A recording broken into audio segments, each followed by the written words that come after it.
देवयानी और कच्छ की कथा भारतीय पुराणों में वर्णित एक अत्यंत भावनात्मक, कर्तव्य और प्रेम के संघर्ष से भरी हुई कहानी है। कच्छ देवताओं के गुरु बृहस्पति के पुत्र थे। उस समय देवताओं और असुरों के बीच निरंतर युद्ध हो रहा था। असुरों के गुरु शुक्राचार्य के पास एक अद्भुत विद्या थी, जिसे संजीवनी विद्या कहा जाता था। इस विद्या के प्रभाव से वे मृत असुरों को पुनः जीवित कर देते थे, जिससे देवता बार बार पराजित हो जाते थे। इस समस्या के समाधान हेतु देवताओं ने कच्छ को शुक्राचार्य के पास भेजा ताकि वह उनसे यह विद्या सीख सके। कच्छ विनम्रता और बुद्धिमत्ता के साथ शुक्राचार्य के आश्रम पहुंचे और उन्हें अपना गुरु मानकर सेवा करने लगे। शुक्राचार्य की एक सुंदर और कोमल हृदय वाली पुत्री थी देवयानी। कच्छ की सादगी, सेवा भावना और व्यक्तित्व से देवयानी अत्यंत प्रभावित हुई और धीरे धीरे उसके मन में कच्छ के प्रति प्रेम उत्पन्न हो गया। कच्छ भी देवयानी का सम्मान करते थे, परंतु उनके मन में केवल कर्तव्य था, प्रेम नहीं। कच्छ के आश्रम में रहने से असुरों को संदेह हो गया कि वह संजीवनी विद्या सीखने आया है।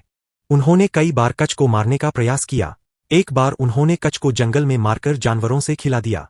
जब कच्छ आश्रम नहीं लौटा, तो देवयानी चिंतित हो उठी और उसने अपने पिता से कच्छ को ढूंढने की प्रार्थना की। शुक्राचार्य ने अपनी संजीवनी विद्या से कच्छ को पुनर्जीवित कर दिया। इस प्रकार कच्छ बार बार मारे गए और हर बार शुक्राचार्य द्वारा जीवित किए गए। सबसे विचित्र घटना तब हुई जब असुरों ने कच्छ को मारकर उसकी राख को शराब में मिलाकर स्वयं शुक्राचार्य को पिला दिया। जब देवयानी ने फिर कच्छ को खोजने की जिद की, तब शुक्राचार्य को ज्ञात हुआ कि कच्छ उनके पेट के अंदर ही है। इस स्थिति में कच्छ को जीवित करना असंभव था, क्योंकि ऐसा करने पर स्वयं शुक्राचार्य की मृत्यु हो जाती। तब कच्छ ने भीतर से ही संजीवनी विद्या सीख ली।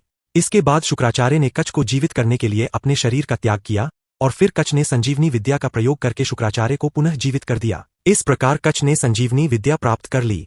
जब वह अपने कार्य को पूर्ण करके वापस जाने लगे, तब देवयानी ने अपने प्रेम का इजहार किया और कच्छ से विवाह का प्रस्ताव रखा, लेकिन कच्छ ने उसे अस्वीकार कर दिया। उन्होंने कहा कि वह गुरु की पुत्री है, इसलिए वह उनके लिए बहन के समान है।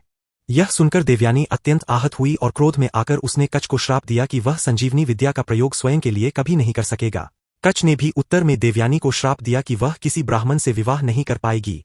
यह कथा केवल एक प्रेम कहानी नहीं है, बल्कि यह कर्तव्य, त्याग और भावनाओं के टकराव का प्रतीक है। कच्छ ने अपने धर्म और कर्तव्य को प्राथमिकता दी, जबकि देवयानी का प्रेम एकतरफा और पीड़ादायक बन गया। संजीवनी विद्या इस कथा का महत्वपूर्ण तत्व है, जो जीवन और मृत्यु के बीच की सीमा को दर्शाती है। इस कहानी से हमें यह शिक्षा मिलती है कि कभी कभी जीवन में कर्तव्य और व्यक्तिगत भावनाओं के बीच कठिन निर्णय लेने पड़ते हैं, और हर प्रेम का अंत सुखद नहीं होता।